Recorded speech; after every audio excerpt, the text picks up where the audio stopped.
ತರನಾಗಿ ಮಹಿಳಾ ಮತ್ತು ಮಕ್ಕಳ ಕಲ್ಯಾಣ ಸಚಿವರಾದಂಥ ಲಕ್ಷ್ಮೀ ಹೆಬ್ಬಾಳ್ಕರ್ ಅವರು ಸಹ ನಮ್ಮ ಜೊತೆ ಇದ್ದಾರೆ. ಅವ್ರು ಏನು ಹೇಳ್ತಾರೆ ಕೇಳೋಣ ಬನ್ನಿ. ಯಾಕಂತಮ್ಮ ಮೇಡಮ್ ತಮ್ಮ ಮಗನ ಇವತ್ತು ಚುನಾವಣೆ ಕಣಕ್ಕೆ ಕೈ ಅಭ್ಯರ್ಥಿಯಾಗಿ ನಿಲ್ಲಿಸಿದ್ದಾರೆ. ತಾವೇನು ಹೇಳೋಕ್ಕೆ ಇಷ್ಟಪಡ್ತೀರಿ? ಮತದಾರರಲ್ಲಿ ಏನು ಕೇಳ್ಕೊತೀರಿ? ಕಾಂಗ್ರೆಸ್ ಪಕ್ಷದ ಅಭ್ಯರ್ಥಿಯಾಗಿ ಇವತ್ತು ನನ್ನ ಮಗ ಚುನಾವಣೆಯಲ್ಲಿ ನಿಂತಿದ್ದಾನೆ. ಚಿಕ್ಕೋಡಿಯಿಂದ ಪ್ರಿಯಾಂಕಾ ಜಾರಕಿಹೊಳಿ ಅವರು ಮತ್ತು ಬೆಳಗಾವಿಯಿಂದ ಮೃಣಾಲ್ ಹೆಬ್ಬಾಳ್ಕರ್ ನಿಂತಿದ್ದಾರೆ. ಮತದಾರ ಪ್ರಭುಗಳನ್ನು ಇಷ್ಟೇ ವಿನಂತಿ ಮಾಡ್ತೀನಿ. ಬೆಳಗಾವಿಯವನು ಯುವಕ ಇದ್ದಾನೆ, ಕಲ್ತಂಥವನಿದ್ದಾನೆ. ಕಳೆದ 5 ಬಾರಿ ಬೇರೆ ಪಕ್ಷಕ್ಕೆ ತಾವು ಆಶೀರ್ವಾದ ಮಾಡಿ ಗೆಲ್ಲಿಸಿ ಕಳಿಸಿದ್ರೆ ಬೆಳಗಾವಿ 2ನೇ ರಾಜಧಾನಿ. ಆದರೆ ಬೆಳಗಾವಿ ಬೆಳೀತಾ ಇಲ್ಲ.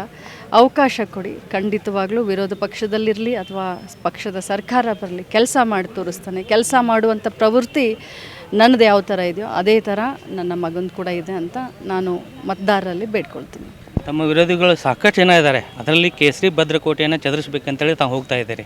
ಆ ವಿರೋಧಿಗಳಿಗೆ ಏನು ಹೇಳ್ತೀರಿ? ಯಾವ ಮುಖಾಂತರ ಅವರಿಗೆ ಟಕ್ಕರ್ ಕೊಡ್ತೀರಿ? ಯಾಕಂತಂದರೆ ನಿಮ್ಮ ಪಂಚ ಗ್ಯಾರಂಟಿಗಳಾಗಿರ್ಬೋದು, ನೀವು ಮಾಡಿದಂಥ ಅಭಿವೃದ್ಧಿ ಕೆಲಸಗಳಂತ ಕೊಡ್ತೀರಾ, ಅಥವಾ ನೀವು ಈ ಸರಿ ನಾವು ಕಾಂಗ್ರೆಸ್ ಅಧಿಕಾರಕ್ಕೆ ಬರಬೇಕನ್ನೋ ಒಂದು ಉದ್ದೇಶ ಇಟ್ಕೊಂಡು ತಮ್ಮ ಮಗನ ನಿಲ್ಲಿಸಿದ್ರಿ. ಏನು ಹೇಳಕ್ಕೆ ಒಂದು ಇಷ್ಟಪಡ್ತೀರಿ ತಮ್ಮ ವಿರೋಧಿಗಳಿಗೆ? ಚುನಾವಣೆಯಲ್ಲಿ ನಾವು ಟಕ್ಕರನ್ನು ಕೊಡಲೇಬೇಕಾಗುತ್ತೆ. ಚುನಾವಣೆ ಅಂತಂದರೆ ಪ್ರಜಾಪ್ರಭುತ್ವದಲ್ಲಿ ಒಂದು ಯುದ್ಧ. ಹಾಗೆ ಮೊದಲು ರಾಜ ಮಹಾರಾಜರು ಯುದ್ಧ ಮಾಡ್ತಾಯಿದ್ರು. ಇದು ಪ್ರಜಾಪ್ರಭುತ್ವದಲ್ಲಿ ಒಂದು ಹಬ್ಬನೂ ಹೌದು, ಒಂದು ಯುದ್ಧನೂ ಹೌದು. ನಮ್ಮ ಅಭಿವೃದ್ಧಿಯ ಕೆಲಸ ಮತ್ತು ನಮ್ಮ ಕೊಟ್ಟ ಮಾತಿಗೆ ನಾವೇನು ಕೊಟ್ಟಿದ್ವಿ, ವಿಧಾನಸಭಾ ಚುನಾವಣೆ ಪೂರ್ವ ಕೊಟ್ಟ ಮಾತನ್ನು ಉಳಿಸ್ಕೊಂಡಿದ್ವಿ. ಪಂಚ ಗ್ಯಾರಂಟಿಗಳನ್ನ ಅನುಷ್ಠಾನ ಮಾಡಿದ್ವಿ.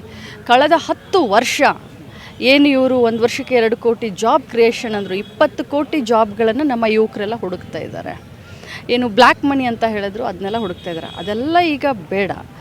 ನನಗೆ ನನ್ನ ಮಗನಿಗೆ ಇರುವಂಥ ಗುರಿ, ನಾನಂತರೂ ಮಂತ್ರಿ ಇದ್ದೀನಿ, ಸರ್ಕಾರ ಇದೆ, 4 ವರ್ಷ ಮಂತ್ರಿ ಇರ್ತೀನಿ, 4 ವರ್ಷ ನಮ್ಮ ಸರ್ಕಾರ ಇರುತ್ತೆ.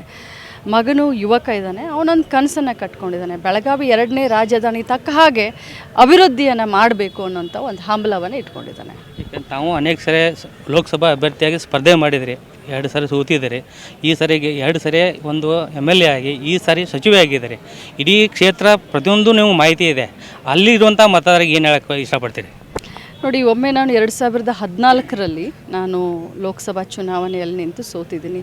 ಮತದಾರರಿಗೆ ಭಾಳಷ್ಟು ಕನ್ವಿನ್ಸ್ ಮಾಡಲಿಕ್ಕೆ ಪ್ರಯತ್ನ ಪಟ್ಟೆ. 2014 ಆವಾಗ ಮೋದಿಯವರಿಗೆ ಇಡೀ ದೇಶದಲ್ಲಿ ಒಮ್ಮೆ ಅವಕಾಶ ಕೊಡಿ ಅಂತ ಕೇಳ್ತಾಯಿದ್ರು. ಅವರಿಗೆ 10 ವರ್ಷ ಅವಕಾಶ ಸಿಕ್ಕಿತು. ಆ ಟೈಮ್ನಲ್ಲಿ ನಾವೆಲ್ಲ ಸೋತ್ವಿ.